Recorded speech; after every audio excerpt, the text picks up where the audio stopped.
Yeah, that sounds great. So thank you, Shannon, for the introduction. So let's go ahead and get started with today's presentation. We're going to be talking about how to beat the ChemPhys section of the MCAT. Now, I actually want to start off with a quick poll. The question is, when are you scheduled for your MCAT? This will be really helpful for me to get an idea of where everyone is in their MCAT journeys. Are you going to be taking the MCAT soon, this spring, April or May? Are you going to be taking it this summer? Are you going to be taking it next year? No matter what, this webinar is going to have a whole lot of great information for those of you who are going to be here. But this is great for me as the speaker to have an idea of the audience that I am speaking to today. All right, very good. So if I'm taking a look at the responses, I can see we've got about half of you here who are taking it this spring. So you've got maybe 1 or 2 months left to go. So I really hope this webinar is going to give you that extra boost that you need for your target score. We've also got about a quarter of you who are going to be taking it this summer. So June, July, August, September, very popular time for students to take MCAT. And we've also got a good number of you who are be taking it next year. Fantastic. All right, so to continue, as Shannon kindly introduced myself, I am Ken. I am the director of MCAT for Med School Coach. And I've actually been in the MCAT space for about 9 years now. Before I joined Med School Coach about 4 years to start our MCAT program, I was actually a senior MCAT instructor, premier tutor, instructor trainer, and content developer for the Princeton Review for about 5 years. So over my many years of teaching the MCAT, I've worked with well over 10,000 students, teaching them the MCAT, and really am happy to be here to share my knowledge with all of you. So to start off, a few quick reminders, and we always get these questions. So number one, this webinar will be recorded, and all of you who register for this webinar will receive an email after this webinar with a link to the webinar recording, so you will be able to rewatch it anytime you want.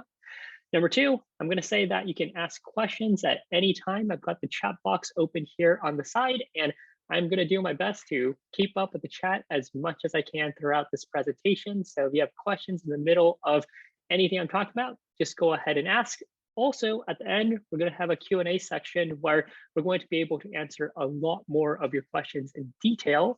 For the Q&A section, my recommendation would be to use the Q&A feature of Zoom, simply because if you ask a lot of your questions in chat, they might be lost in the chat box. And finally, the last thing I'm going to mention is throughout this presentation, we're going to be dropping some links into the chat box. And some of these chat box links is going to cover a lot of great information and resources that you might want to use as part of your MCAT prep. And at some point, we might also drop in discount links as well if you're looking to use some of the amazing resources that Med School Coach has to offer. All right, so with that, let's go ahead and talk about our outline. What we're going to discuss today is why is the ChemPhys section so difficult? I will tell you, anytime you ask students what's the most difficult section of the exam, it's almost always going to be the ChemPhys section or the CAR section. So today we're going to be focusing on the ChemPhys section, but if you want help with the CAR section, that is going to be the topic of our webinar next month. Item number two, we're going to discuss how to raise your ChemPhys score. We're going to go over specific tips and strategies that you can implement immediately to help raise your ChemPhys score. And finally, as I said earlier, the end of our presentation is going to be Q&A, where we're going to be answering your questions. All right, so the first reason why the ChemPhys section is so difficult.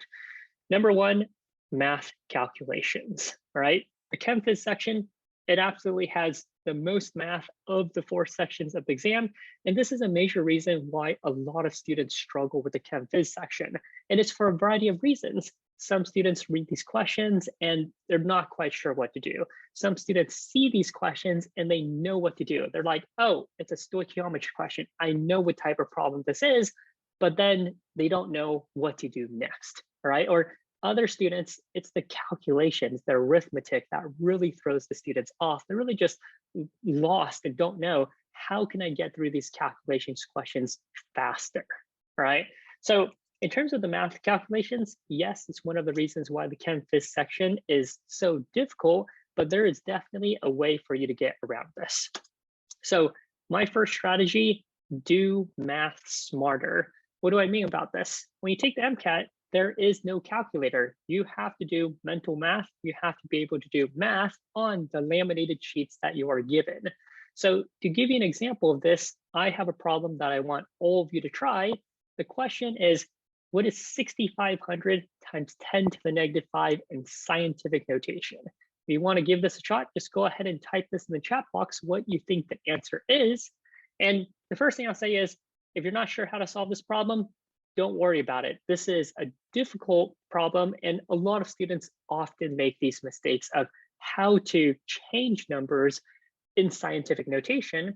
However, I'm also going to tell you that this is extremely high yield on the exam. On the majority of calculation problems on the exam, you're going to have to turn numbers into scientific notation. All right, very good. So now, if I take a look at the answer choices, I see a whole lot that is coming in, right? We probably have a bunch of you who are coming in with your responses, and I see some of you have got the correct answer, but I'd say probably about 2/3 of you are actually giving the incorrect answer. So this is what I'm going to say. Scientific notation, super high yield on the exam, especially for calculation problems. But at the same time, it is extremely easy to make mistakes with scientific notation calculations.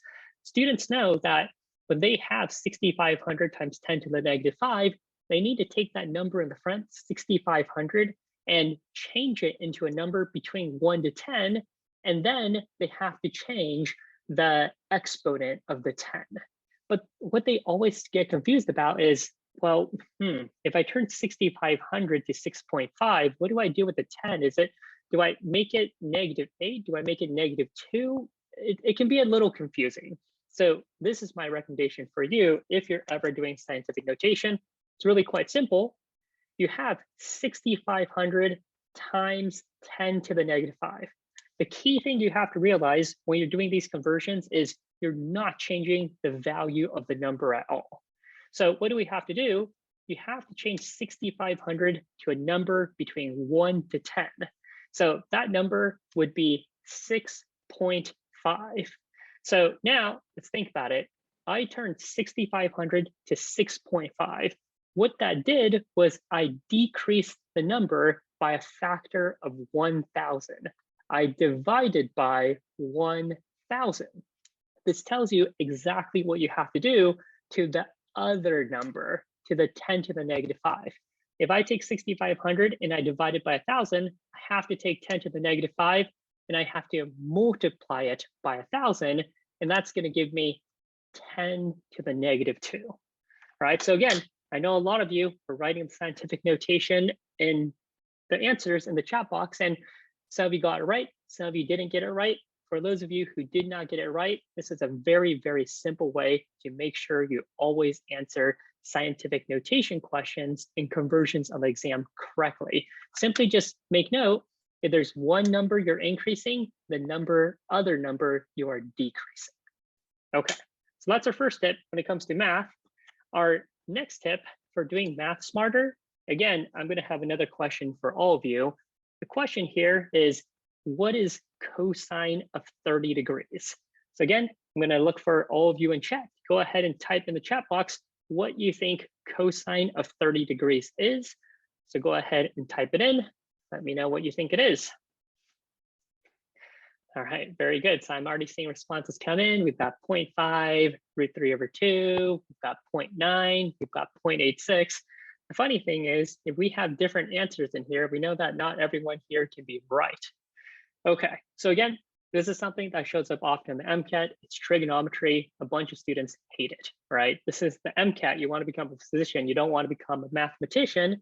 And this is something that students forget all the time.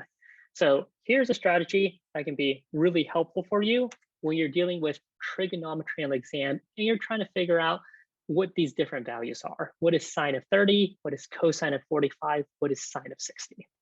So my recommendation when you take the exam is, as much as possible, reduce the chances of you making a mistake. We saw with the scientific notation, students make mistakes all the time. If you just keep track, one number goes up, one number goes down, you won't make mistakes. With trigonometry, the easiest thing you can do is draw a table. right? So here I'm gonna have a table and we're gonna have theta as one of our columns. We're gonna have sine of theta as a second column. And we are going to have cosine of theta as a third column.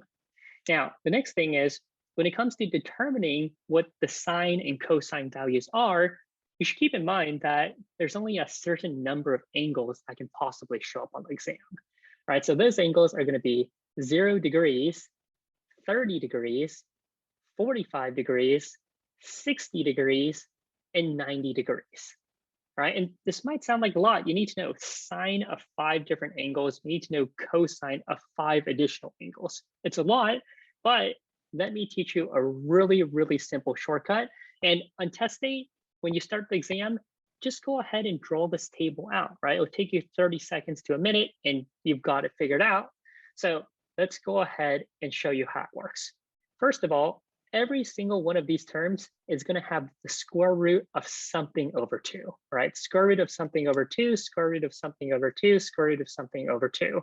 This is the case for every single term in this table. Square root of something over 2, square root of something over 2, square root of something over 2, square root of something over 2.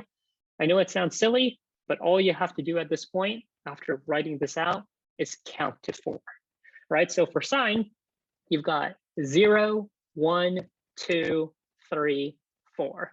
What does this mean? What this tells you is sine of 0 degrees is root 0 over 2. That's equal to 0. Sine of 30 degrees is square root of 1 over 2. Square root of 1 is just 1, so this is 1/2. Square root of 2 is just square root of 2. There's nothing else for you to simplify. Sine of 60, square root of 3 over 2. Nothing to simplify there.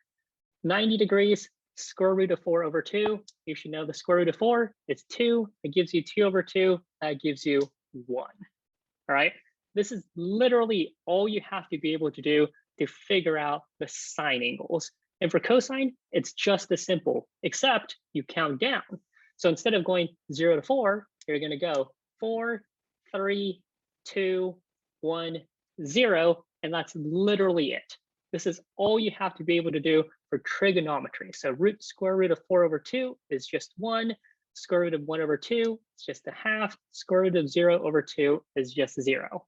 So as I said, when it comes to math, as much as possible, do math smarter, make the work easier for yourself.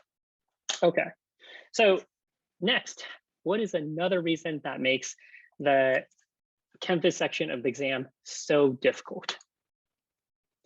Another reason is going back to math. We're looking at equations, and more importantly, when and how to use them. I cannot tell you how often I hear from students. They're like, oh, I've got the equations memorized. I've used a bunch of flashcards. I know the constants, I know my equations, but then they get to the exam and they just don't know what to do, right? So if you see equations on the exam, that's fantastic. If you know what equations to use, that's great. But what do you do from there, right? Now, there's a whole bunch of different strategies I can talk about here with equations, but we've only got an hour of time here today. So the strategy I'm going to leave you with specifically for how to deal with equations is how to answer proportion problems on the exam. When you're dealing with equations on the exam, very often it's going to be a proportions problem. Now, you might ask, what is a proportions problem? Let me give you an example. This example is an object immersed in water with a density of 1 kilogram per liter experiences a buoyant force of 8 newtons. When the same object is immersed in an unknown fluid, it experiences a buoyant force of 11 newtons. What is the density of the unknown fluid? And here we've made this MCAT style. It's multiple choice. And the first thing I'm going to say is this is very much an MCAT style question. And it's a question that a lot of students struggle with. They look at this question and they really have no idea what to do. Now, the first thing you should be able to do is recognize this is a proportions question. Now, how do you know this is a proportions question? Proportions questions are questions where they have an equation of some sort and you change one variable and you want to see how another variable changes. Now, with this problem, it might seem a bit complicated. So what I want to do is I want to start first by teaching you the strategy and approach that you can use to solve all proportions questions on the exam. And what we're going to do is we're going to start first with a simple example. And once you know the strategy with a simple example, we'll go back to the MCAT question we just saw. So what is the approach for proportions problems? Number one, identify the relevant equations. My apologies, this is a typo. You're doing math equations. So number one, identify the relevant equation. Step number two, identify all constants in the equation. Step number three, rearrange the equation to place all the variables on one side and all the constants on the other. And step number four, write a proportions equation using the variables. And finally, number five, solve the problem. I know right now this might sound a little confusing. What do these steps mean? So let me walk you through a simple example. Here, a circle with radius A has an area of B. My question is, what is the area of a circle with radius 2A? And for this question, I'm not asking the chat to respond because I know all of you already know what the answer is. It's a very simple problem. Again, we're not here to ask you this question because you're not going to see this question on the exam. This is to teach you the approach for solving proportions questions. All right, so how does this work? Step number one, identify the relevant equation. They're talking about a circle. They mention radius, they mention area. You need an equation that covers these variables. You should all know the equation for the area of a circle is A equals pi r squared. All right, step number two, identify all constants. So when you have equations, you have variables and you have constants. Some constants are absolute constants. They're always a constant value. In this case, pi is an example of an absolute constant. It's always a fixed value. However, in some problems you'll see on the exam, you'll have what are called effective constants. These are variables where for that specific problem, it's being held constant. And if it's being held constant, we still consider it a constant. Okay, step number three, rearrange the equation to place all the variables on one side and constants on the other. So in step two, we identified that in this equation, pi is the constant. So what I want to do is I want to keep pi on one side. I'm going to have it on the right side. And I'm going to take my variables a and r squared, and I'm going to put them on the other side. So this gives us a over r squared equals pi. And step number four, write a proportions equation using the variables.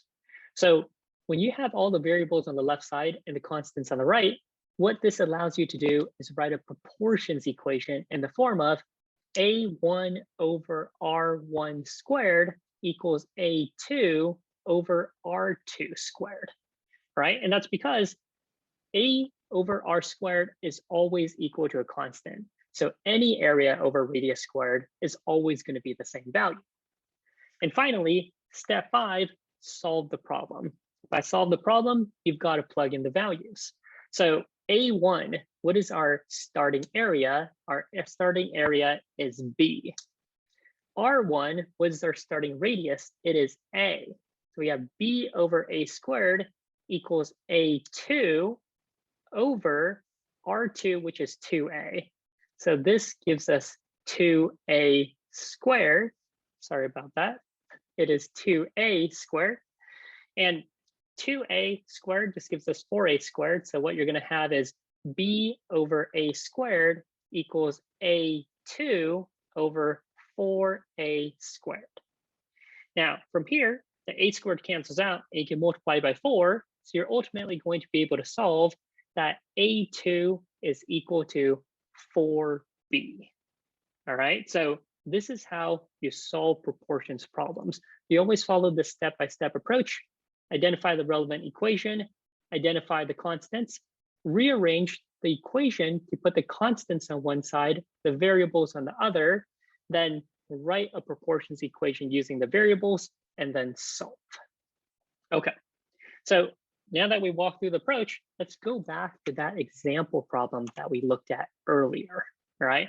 And at this point, I do want to give all of you a chance to try to implement the strategy we just went over. And when you do so and you get an answer, go ahead and type in the chat box. What do you think the answer is? A, B, C, or D? And once we have a good number of you who have given this a try and think you know what the answer is, we'll go ahead and walk through it together.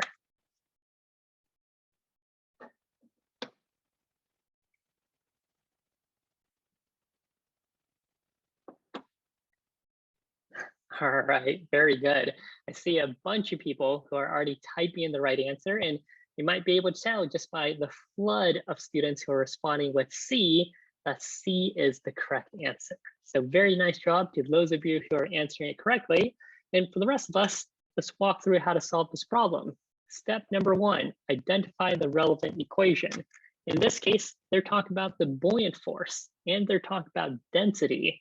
So your equation has to have the buoyant force and density. So that equation is going to be the buoyant force is equal to the density times the volume times gravity. Step number 2, you need to identify all of the constants. Now, in this case, we have 2 constants. You have volume, which is constant, because in this case, the object is immersed in water or the object is immersed in an unknown fluid. In both cases, the volume of fluid displaced is the same. So volume is a constant, and of course, you should all know gravity is a constant. Step number 3, we rearrange the equation. We're going to put the variables, the buoyant force and density on one side, and we're going to keep the constants on the other side, volume times gravity. Then step number 4, we can write our proportions equation, which is going to be buoyant force 1 over density 1 is equal to buoyant force 2 over density 2.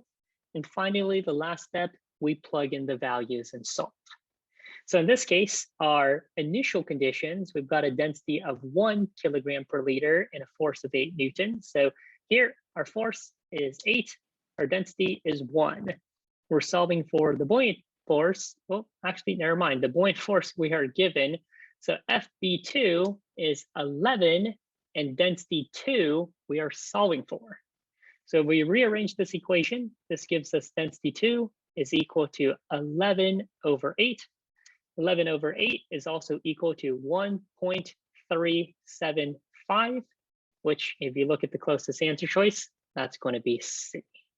Very good. All right, so nice job to all of you who got the correct answer choice of C, and I hope all of you can see how for all of these different proportions questions, it's a very straightforward approach you can take to solve all of these problems. Very good. So next, what is another reason that makes the ChemPhys section so difficult? Or actually, just kidding. There's one more example that I want to go over here. So we've gone through proportions once, and here's another example problem. The example problem, and again, this is going to be MCAT style, so it's multiple choice. The question is, if you increase the temperature of a gas, what happens to its pressure? And your options are A, the pressure increases, B, the pressure decreases, C, the pressure does not change, or D, it cannot be determined.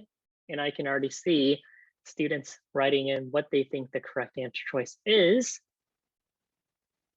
So let's see what we have for this problem. I see a lot of A's, I see a few D's.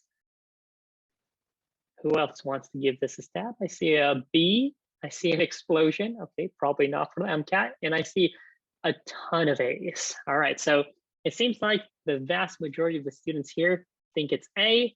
In this situation, A is not the correct answer choice, right? And I know this might seem a little confusing. You might be thinking, hey, I know this gas law. You know, there's this gas law, P1 over T1 equals P2 over T2. If I increase temperature, pressure should increase. Well, again, this is a common mistake that a lot of students are making. And I can see a few students, they've got the right ideas. You need to know about the other variables.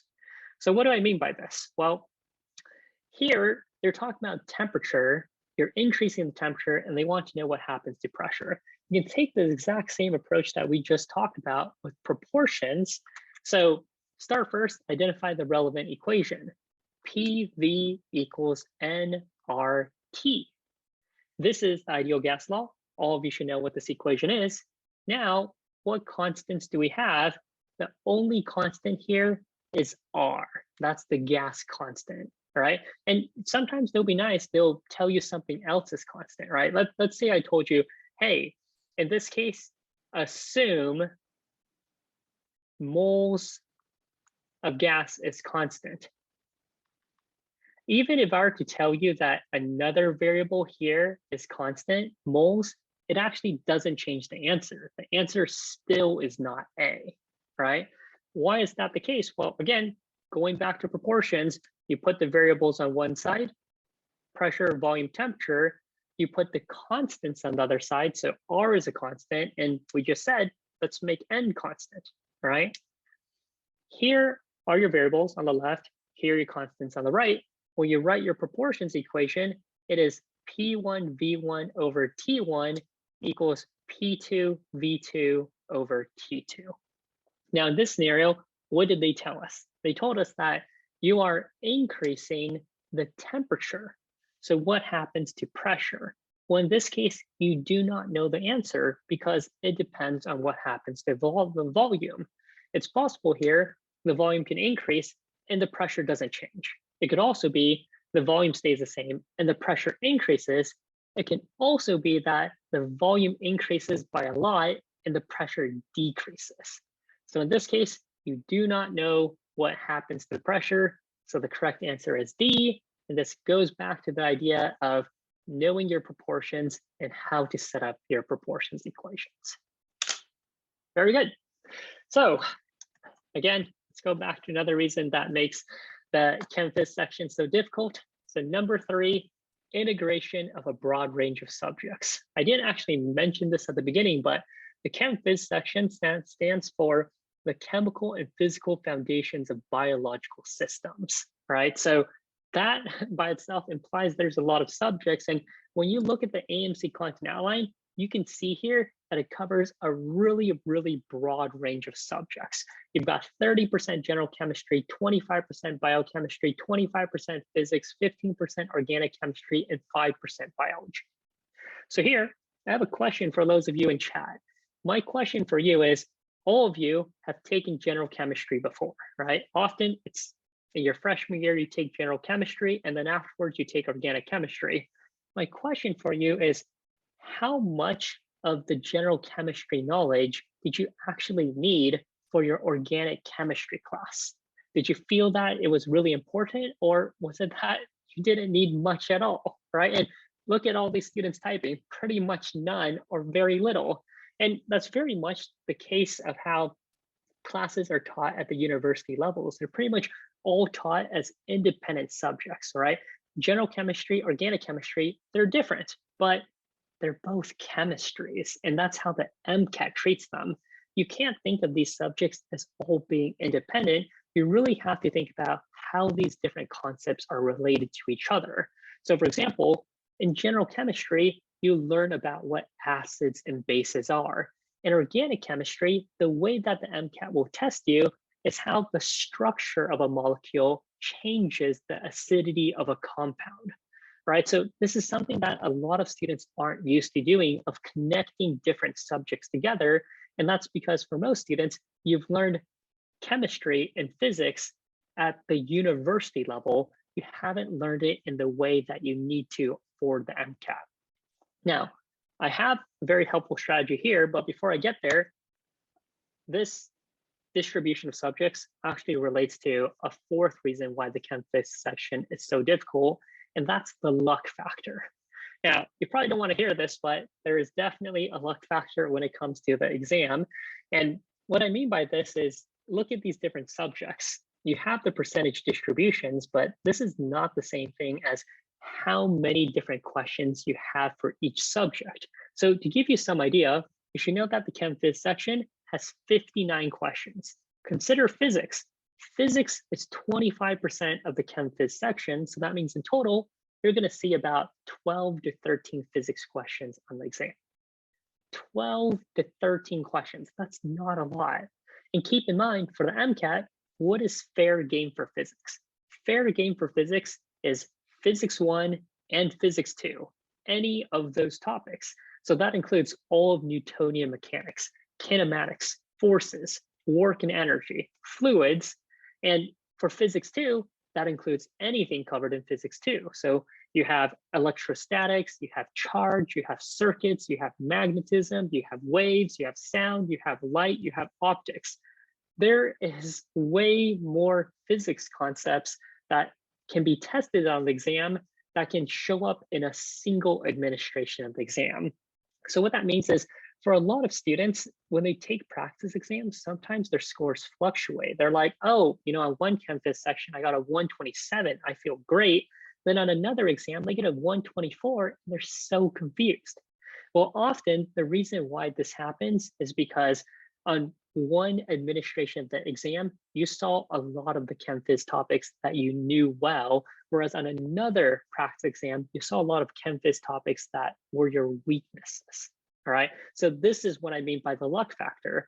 On test day, are you going to see all those ChemPhys topics that you feel the most comfortable with? Or are you going to see those ChemPhys topics that you dread? Right, and really to combine both of these into a single strategy, my recommendation here is for all of you to use a comprehensive MCAT course like MCAT Go. Now, what do I mean by a comprehensive MCAT course? Well, number one, it's an MCAT course. It's not just a science course. A science course is similar to what you took in college. So it taught you general chemistry by itself. It taught you organic chemistry by itself.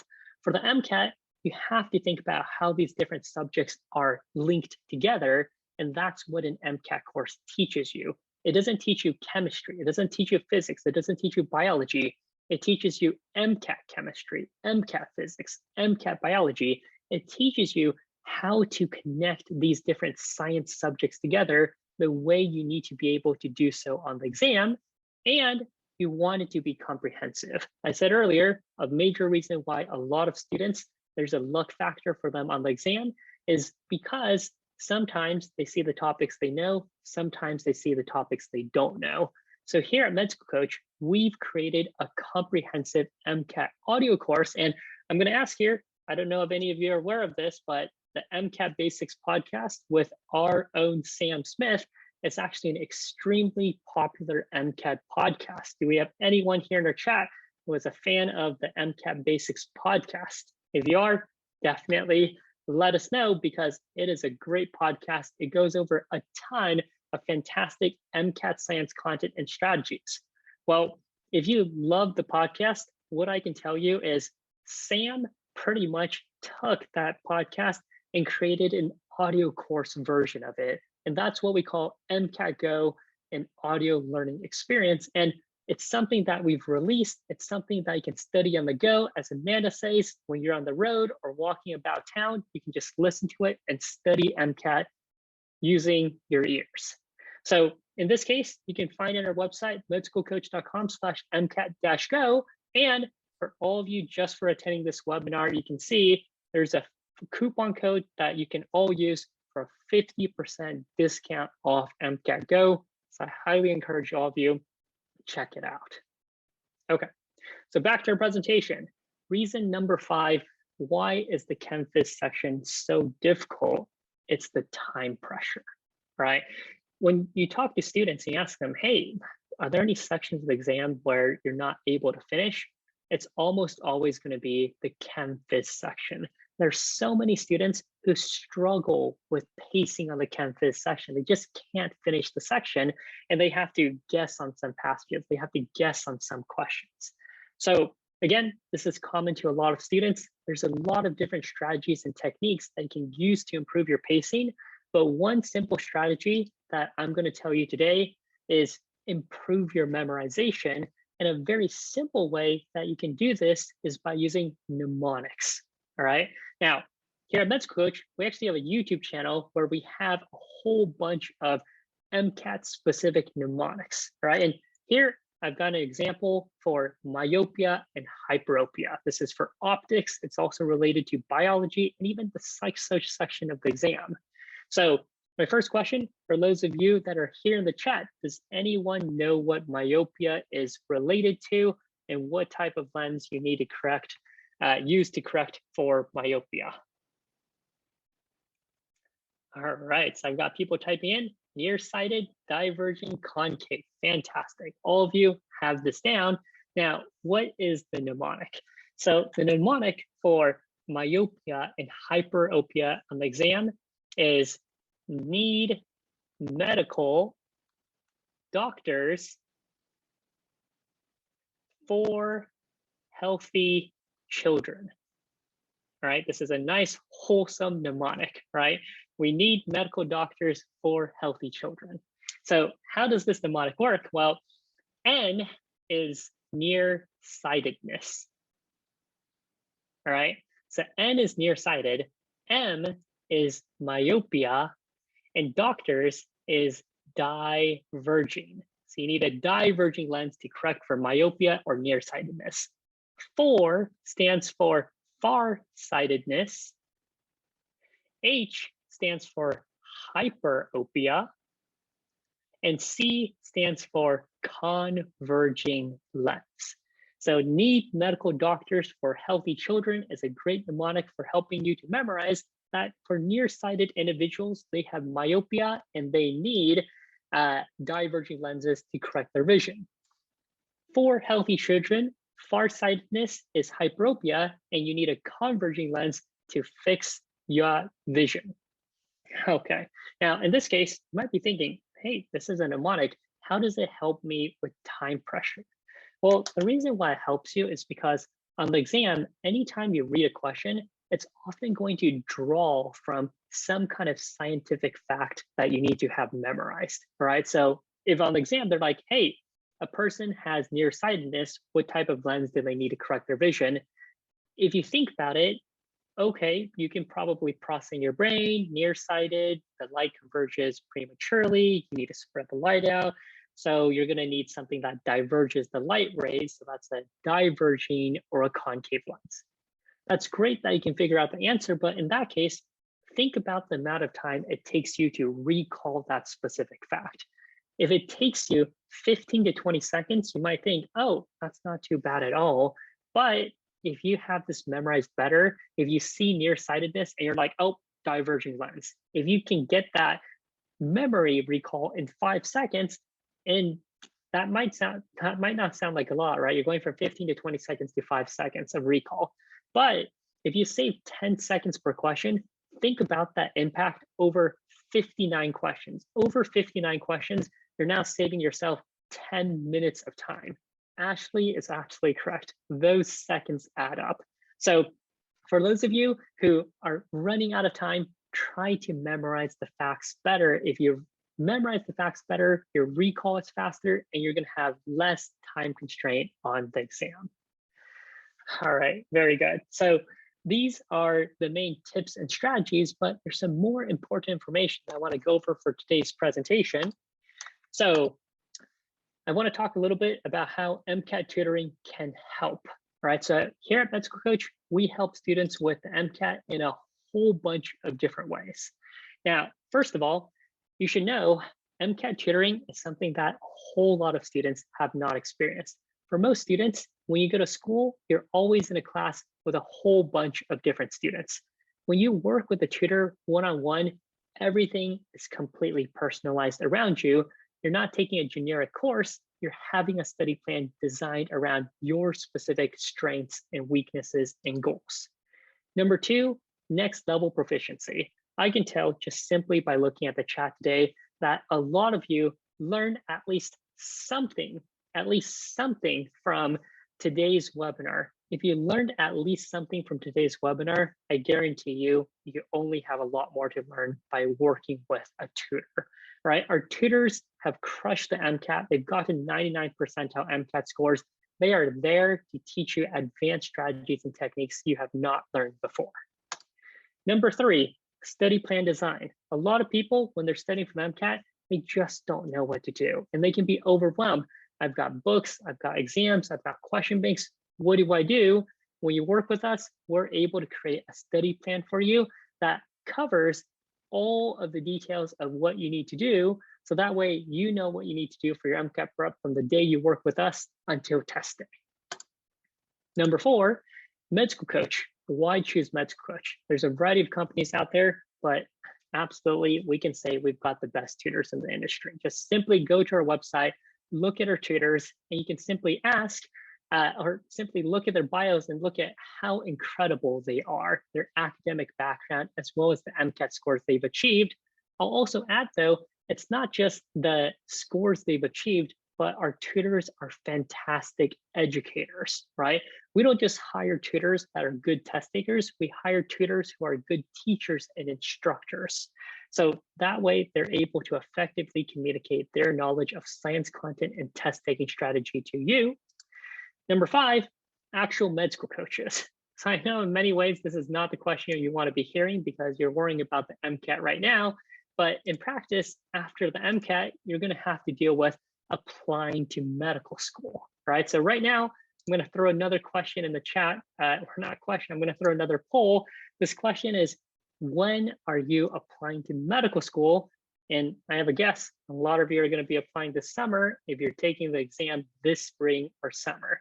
I'll tell you, with a lot of test prep companies, sure, they can help you with the MCAT, but they don't help you like med school coach.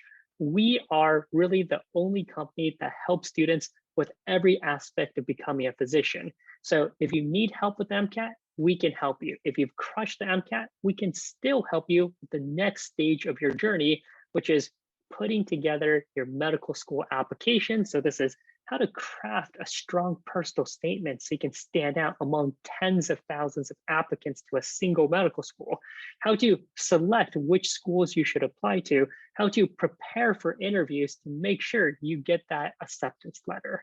So this information, fantastic. Lots of you are going to be applying this summer. Looking forward to getting your acceptance to medical school to start next fall. And the last thing I'm going to mention, and this is probably the most important of all, is med school coach, our MCAT tutoring program has been extremely effective, right? On average, we see a 10 to 12 point score improvement for our students. And I know it might seem odd. Why am I giving a range? Why is it not a fixed value? Well, the reason why I'm giving a range of 10 to 12 points is because the number changes as we collect more data. As we get more data, sometimes students improve by more, sometimes they improve by less, but the average score improvement for our tutoring students is between 10 to 12 points, and that's really quite a ton, right? So now you might wonder, does that really matter if I improve my score? Does that make a huge difference? Well, what I want to show here is some admission statistics from the AMC, and this is actually for the most recent application cycle. Now, what this table shows is specific MCAT and GPA combinations of applicants to medical school and what percentage of applicants were accepted to medical school. Right, so for example, let's say you've got a 3.5 GPA and a 504 MCAT score. You can take a look at the table and say, oh, my GPA is between 3.4 to 3.59. My MCAT is between 502 to 505. If you look at this table, you can see that 25.6% of students with these statistics were accepted to medical school. Now, 25.6 is not terrible, but it's also not great, right? Now, for some students, that is all you need to get into medical school. You've got a strong application, that's all you need. But go back to the question I asked earlier, how impactful is a higher score? If you were to raise your score, and I said earlier, 10 to 12 points is our average score improvement. What if you only improved by 6 to 8 points, right? It's almost like a worst case scenario. If you don't improve as much as you wanted, well, a 6 to 8 point improvement would take you from a 504 to a 510 to 512, and just look at the difference. You go from 25.6% of applicants get accepted to 49.5% get accepted. So my recommendation really for all of you who are looking to take the MCAT soon, take a look at this table, look at your GPA, look at how you're scoring on your practice exams, and look at these numbers. Are you happy with these numbers, or would you like to boost it up to give yourself a higher chance of getting accepted? So This table, again, it's straight from the AMC. It's extremely helpful. And I'll also mention, the higher your numbers, the better. But you'll also note the students with the highest numbers, these are students with a GPA greater than 3.79 and an MCAT score greater than or equal to 517. It's 86.6%. Now, that's a pretty good number. You're probably feeling pretty good if you've got those numbers, but note that it's not 100%. That goes back to what I'm still saying earlier, that yes, numbers are important, but your application is also really important. You can't write a bad personal statement. You can't bomb your interviews, right? You have to do well on each of these different steps to get your acceptance letters. And see a question here from Alejandro. So these statistics are specifically for MD medical schools. So it's true for osteopathic or DO medical schools, the numbers are slightly different. Okay, but the main thing I want to convey, and this often applies to a lot of students who've taken the exam, they've gotten a score that's pretty good, and they're not really sure if they want to take the exam again. And often, laziness can kind of blend. You're like, oh, do I really want to take it again? And they choose not to. But again, look at this table and look at how a few extra points can make a big difference to your chances of getting accepted. And another thing I'm going to mention is all of you have unique situations and unique circumstances. If you want to talk to an expert like myself or some of the admissions experts in our team, I highly encourage you to sign up for a free consultation, right? So for all of you who are present, you're more than welcome to sign up for a free consultation with one of the experts on our team. And we're happy to have a conversation with you, talk about your specific situation. You can tell us, what school did you go to, when you're going to graduate, or what year did you graduate, what was your GPA, if you completed a master's program, what was your graduate GPA, what is your MCAT score. We can have these conversations with you and tell you, does it make sense for you to apply this cycle? Should you wait till the next cycle? What are different ways that you can improve your competitiveness as an applicant? So if you're interested in a consultation, definitely click that link in the chat box. It's a free consultation, and we're happy to chat with you about next steps of how we can help you with your MCAT preparation or your application. All right, and another thing that I want to drop real quick is some of you I know are coming for our MCAT Prep App. So if you're enjoying our MCAT Prep App, definitely tell the different people here in the chat no, because this is a fantastic resource, right? We've got over 250 videos covering some of the highest yield content on the exam. We've also got practice questions, flashcards, and lecture notes to help you reinforce your learning. And because it's a mobile application, you can study on the go, right? If you're commuting to work, if you're riding the train, if you're walking, if you've got some spare time, pull out your phone and you can do some MCAT prep on the go. Now, this app, it's completely free and it's got incredible ratings, right? We've got people in the chat. You can also look at the App Store on iOS devices, the Google Play Store on Android devices. Students love this mobile application. And if you are also a student who won't be taking the MCAT soon, but want to start some light prep, absolutely check out this mobile application. It's a great way to get started with your MCAT prep. Okay, so at this point, I actually want to turn things over to Kyle here. So Kyle is from Student Doctor Network, and today was a co-hosted webinar sponsored by Medical Coach and Student Doctor Network. So Kyle's going to tell you a bit about SDN and the great resource that they offer.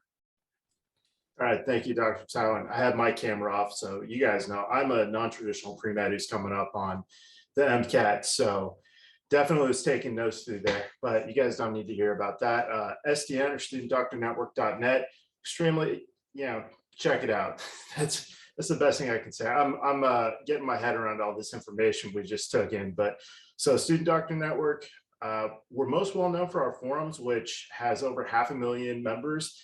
We have a community for pre-meds, med school students, residents, practicing physicians. Everything you need to know about day one to becoming an attending, you can find out from that community. Best thing you can do is head out to the site, check out what's going on there, check us out on social media. On YouTube, we have a wide variety of Ask Me Anything webinars with providers from a variety of specialties. And on Instagram, if you ever need a break from your studies. I do a pretty good job of posting dog and cat pictures on there just to lighten the mood because it makes me happy after I'm done getting beaten up by material like this. So again, studentdoctor.net, check it out. Yes, absolutely. If you're studying MCAT a lot, I'm sure you can all use some cats and dogs in your lives. All right, very good. So we're getting to the end of our presentation today, but I actually say this is getting to the best part because this is when we're going to be answering your questions about the MCAT or really anything that we've discussed today. My recommendation is for all of you, if you've got a question, I'm happy to answer it. Go ahead and type it in the Q&A chat or the Q&A feature of Zoom. And we're going to start going through these questions one by one. I'm also going to add in another poll. This is actually really helpful for us. We give a good number of these webinars, and for these webinars, it's actually helpful for us to know if these webinars are helpful, and if they're helpful, would you like to seek additional information, right? So earlier we had that question and that link in the chat. If you want to sign up for a free consultation, you can go ahead and do that there. We're going to have another method for you to be able to let us know if you'd like to speak with a member of our team.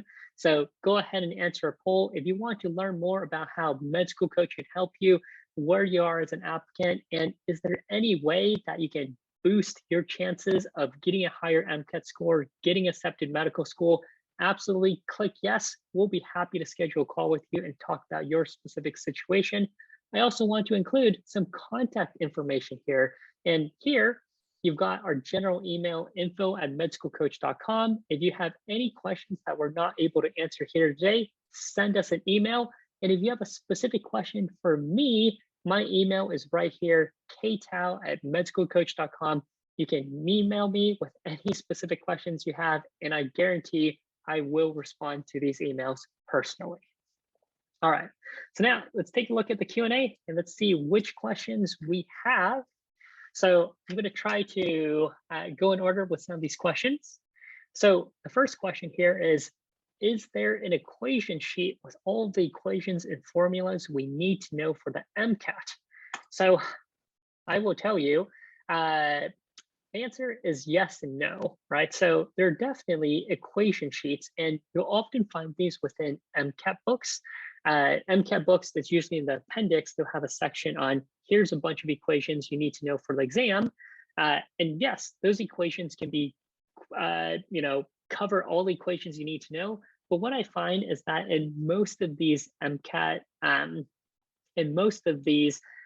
books that have an appendix with equations, they typically have way more equations than students actually need to know for the exam. So for Med School Coach, we actually have an equations document that we've actually created ourselves. I do apologize, we don't have a link for this, but if you want us to send you a copy of this equations document with a full list of formulas and constants you need to know for the ChemPhys section, go ahead and send us an email. All right, so the easiest way, send me an email, ktao@medschoolcoach.com.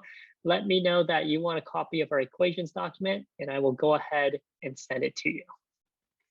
All right, next, I understand being a math major facilitates excelling on the MCAT. Is that true? I will tell you that you don't need to be a math major to do MCAT math, right? MCAT math is addition, subtraction, multiplication, division, and logs. If you're a math major, you are studying math that is so complicated that even I don't fully understand that math. So you don't need to be a math major to do well on the exam. Now, does being a math major help? It probably helps with the calculations. Math is going to be a breeze on the exam, but the vast majority of pre-med students are life sciences majors or humanities majors, and they can just do fine with MCAT math on the exam. All right, so next question. Do you have any tips for memorizing equations other than just writing them over and over again? So this is a great question, right? That for the MCAT, you need to memorize equations, but as I heavily emphasize, you also need to learn how to use those equations and figure out when is the appropriate time to use this equation and when should you not be using that equation. So it's going to be a combination of memorizing the equations and also practice. Right now, for memorizing the equations, you can definitely write them over and over again. You can also use flashcards. It's very common for students when it comes to memorization. Another great way for memorizing equations is mnemonics, right? Earlier, we had that link for our YouTube channel where we've got a bunch of MCAT specific mnemonics. Some of those mnemonics cover MCAT equations you need to know. So that can be a great way of memorizing equations other than just writing them over and over again. Okay, so what else do we have? Here, okay, so the question we have is, how long would it take to study for MCAT and get a good score for someone with lower grades and less knowledge on these subjects? Great, so this is a question I get all the time from students, which is, if I've got a low GPA, can I compensate for that with a high MCAT score? And can I, how do I do that, right? So first of all, the thing I want to emphasize, and I want to go back to this chart over here because this chart is actually really informative. Again, you want to think about your GPA and then what kind of MCAT score do you want in order to be competitive, right? Now, I often hear from students with lower GPAs, I want a high MCAT score to make up for that. Well, the first thing you want to know is, does that even work? And you might even think about the opposite scenario. If I have a high GPA, can I get away with a lower MCAT score? So let's take a look at this. Let's consider, for example, you've got the highest GPA, you've got a 4.0 GPA. So that would be greater than 3.79. And let's say you've got a below average MCAT score. Average score in the MCAT is a 500. So if you're below average, you're 494 to 497. That's an 18.2%. So if you've got a high GPA and a low MCAT, that's not fantastic, right? My recommendation, retake the MCAT, get a higher score. Now, let's think about the opposite situation. If you've got a low GPA, if you get a high MCAT, can that make up for that? All right. So what would be considered low? Well, it depends, right? You know, some students think 3.2 is low, 3.0 is low, 2.8 is low, right? I will say for a lot of medical schools, if you've got around a 3.0 to 3.2 GPA, that's definitely considered on the low side for allopathic or MD medical schools. So take a look here.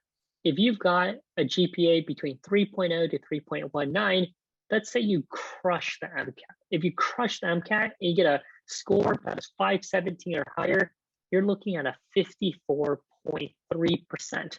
That's pretty darn good, right? So if you've got a low GPA, it's common for a lot of students. Often it's your freshman and sophomore years, right? You're getting used to the environment, you couldn't quite figure out how to study, or for a lot of students, because of COVID, you were taking online classes and you didn't learn anything. So happens to students, it's not just you. If your GPA is on the lower side, you can absolutely compensate for that with a high MCAT score. And if you want a high MCAT score and you've got a lower GPA, you've got a lot of extra work to do, because I can tell you, most of the students who are getting the high MCAT scores also did well in your classes. So if you didn't do well in your pre-med classes, that means you've got to put in extra time and extra effort into your content review to make sure you know the content as well as a 4.0 student, right? So you've got to put in extra time and effort. So what that means is, if you heard from your friend, they studied 300 hours for MCAT, you're probably going to have to do more than that, maybe 500 hours, 600 hours for MCAT. You're going to need more time than the average student to get a high MCAT score. And the other thing worth considering is, the higher the score that you want, the easier it will be with help and assistance from an MCAT expert, right?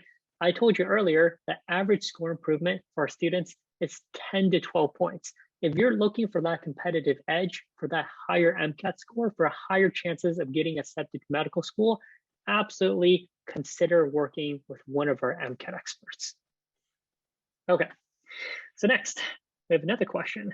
Is it possible to do well in the ChemPhys section without having taken organic chemistry 2 and biochemistry? So the answer is yes, but it's going to be harder, right? Similar to before, it's almost like you took the class and you did poorly, except in this case, you haven't taken the class at all. So if you haven't taken organic chemistry 2, if you haven't taken biochemistry, you can get a good score on the ChemPhys section of the exam, but you're going to have to put in extra time and effort into your prep. And again, if it's a possibility for you, work with a tutor. If you haven't taken biochemistry or Orgo 2 before, it might be hard for you to teach and learn the concepts by yourself, you can simply have a tutor teach you all the concepts. Okay, so next questions that we have. How do you suggest reading ChemPhys passages efficiently? This is a great question, right? We talked a lot about specific tips and strategies for math and calculations and memorizations. We didn't talk about how to approach ChemPhys passages. So what I'll tell you is ChemPhys passages can often be a bit difficult to read, especially those passages that are adapted from research articles, right? They're describing an experiment, there's a lot of scientific jargon, there's different techniques. It can sound really complicated, right? I would say when it comes to ChemPhys passages, the key thing you want to be able to do is figure out what is the general concept that the passage is about and get a feel for what are different parts of the passages covering, right? So it means you're not trying to read the passage and memorize it. You're not trying to be like, oh, this is all the different steps they did for this experiment. Let me recite the 6 steps that they did, right? You're not trying to do that with the ChemPhys passage. You're trying to get a gist of what is the main concept covered in each paragraph. And I don't mean this as in cards. It's pretty much saying, oh, paragraph 1 is introducing an enzyme. This paragraph tells me what the function of this enzyme is. Paragraph 2 is talking about this experiment. The scientists have this hypothesis. Paragraph 3 is describing the results of the experiment, right? That's really the way that I recommend students to read ChemPhys passages efficiently. You're not trying to memorize all of the details. You're trying to figure out what is the passage about and where can you find the appropriate information to answer questions.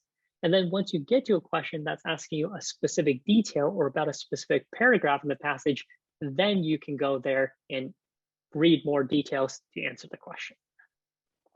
Okay, let's see, what else do we have? Let's see, any advice on quickly evaluating graphs, charts, and figures? This is another great question. We didn't get time to talk about it today, but this is a difficulty a lot of students have. They have the passage, they have these figures. With these figures, they don't know what to do next, right? So if you see a figure or a table or a chart and you don't know what to do next, what I recommend is looking at small parts of it at a time. So for example, if you've got a table like this one, I'm not going to look at all of the data at once. That's too much data to look at in one sitting. Focus on one row or one column. Make sure you understand what is the trend, the pattern, the concept being explained in that small set of data before you start looking at the rest. It's the same when you have a line graph. You see these all the time on the ChemPhys section. You've got a graph with multiple lines. What you should do is not look at all those lines at the same time. Start first by a single line. What information, what trend did you learn from that single line from the graph? Then look at a second line or a third line or a fourth line. The same is true for bar graphs. Don't look at all the bar graphs at a time. Look at one bar graph, then look at a second. Look at them piece by piece to try to figure out what's going on. Okay. I do have to note at this point, we have gone over time a bit, and I do apologize that we're not going to be able to answer everyone's question here. This is why, again, I want to encourage all of you, if you haven't done so already, make sure to write down the email and contact information here, right? info@medschoolcoach.com or my email, kate@medschoolcoach.com. If you have questions that you weren't able to answer today, we absolutely want to answer your question. Go ahead, send us an email, sign up for a consultation. We are here to help you. So with that, I do want to thank all of you for taking the time and joining us for this presentation. I also want to thank Kyle for joining us from SDN and helping us to co-host this presentation. Also Sahil and Shannon from our Med School Coach team for helping to provide all of the helpful information in the chat box. And with that, I hope you all have a great rest of the evening and best of luck with your MCAT exams.